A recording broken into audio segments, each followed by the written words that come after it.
Hi again, I am Juan Gabriel Castro, and for this lesson I'm going to explain you the simple past tense. Simple past tense is one of the basic tenses in English. It's necessary to understand the main aspects of this tense. For this part, I'm going to explain you the three forms of the simple past tense: the affirmative, negative, and interrogative form, by using these grammar structures. That is, as I told you before, this is a very useful way to learn English. I hope you can understand this.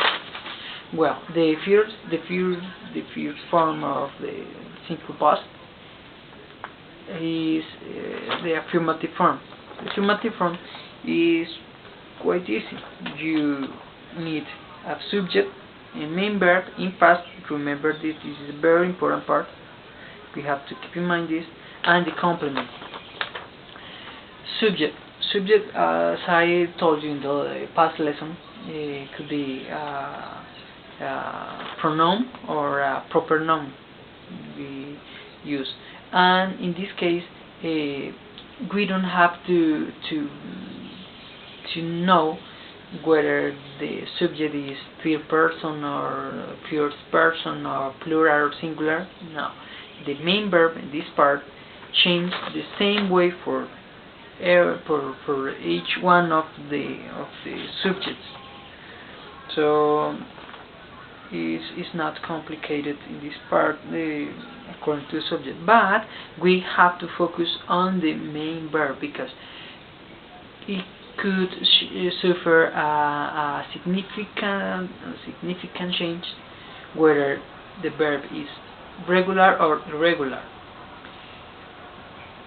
If the verb is regular, we only have to add the ed at the end of the verb. In this case, we have the verb. Oh, this doesn't happen. In the most of the cases, we only have to add ed or d at the end of the verb.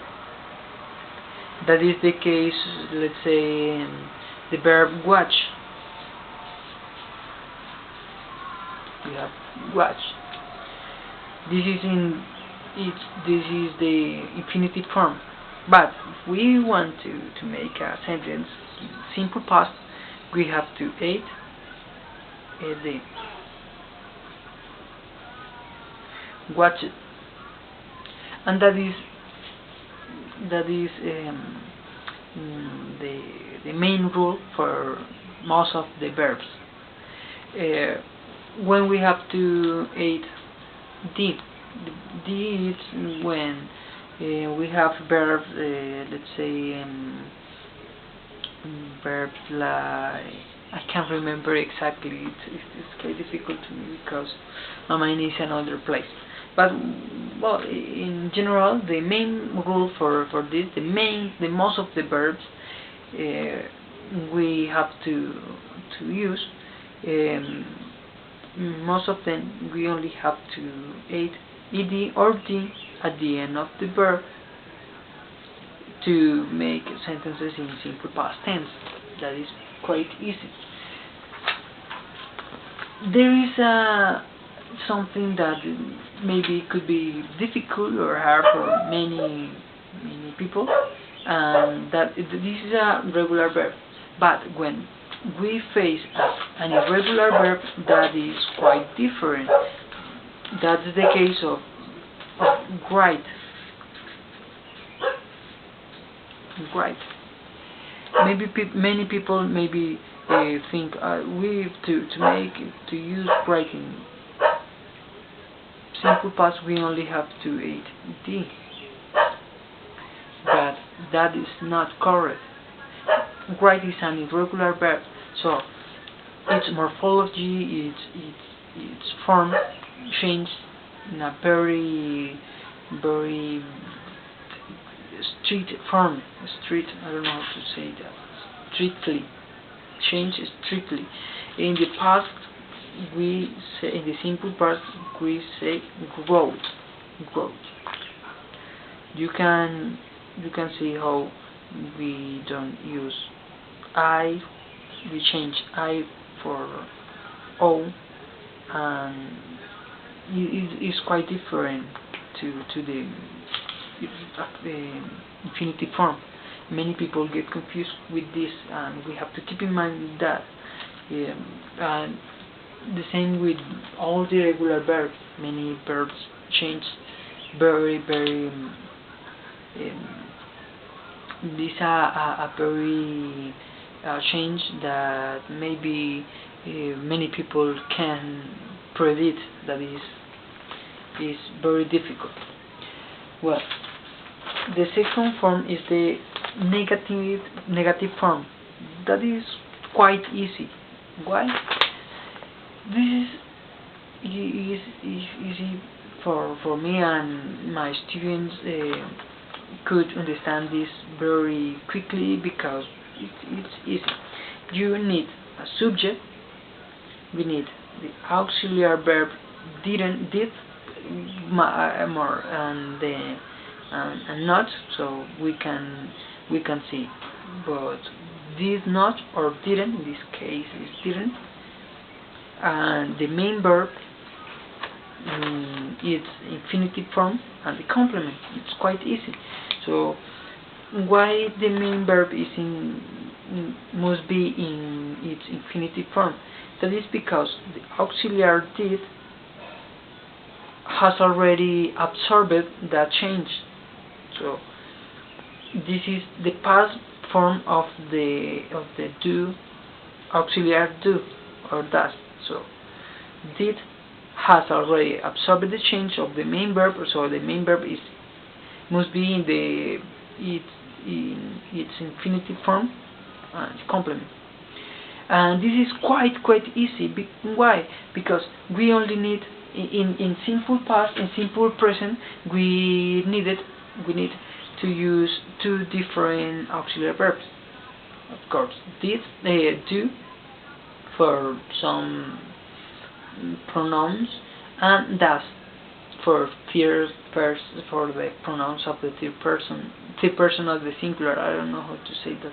I keep confused. But in simple past tense, we only need did for each one of the nouns. It's quite easy. So I know you will understand this very quickly, and you will be able to make sentences in the negative form on the simple past tense, because that is quite easy. And I don't know.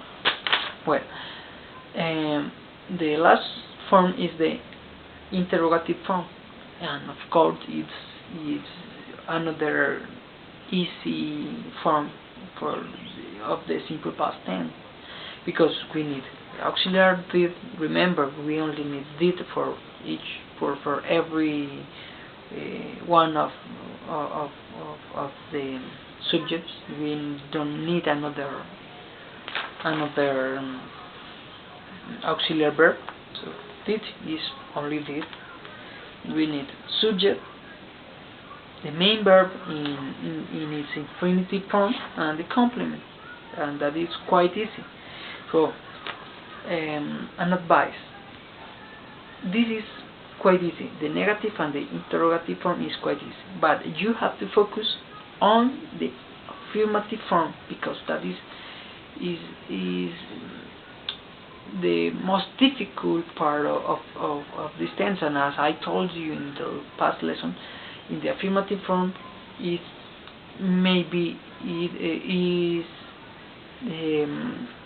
probably the most difficult part of any of the verbal tenses. You have to keep in mind this. But for negative and interrogative form, it's quite easy. You need auxiliary the auxiliary verb did in the case of interrogative, and didn't or did not in the negative form, and the verb in both cases are in their infinitive form. That is quite easy. Well, I try to explain my students this topic in a very deep way too, in order to get them understand very specific points of these tense.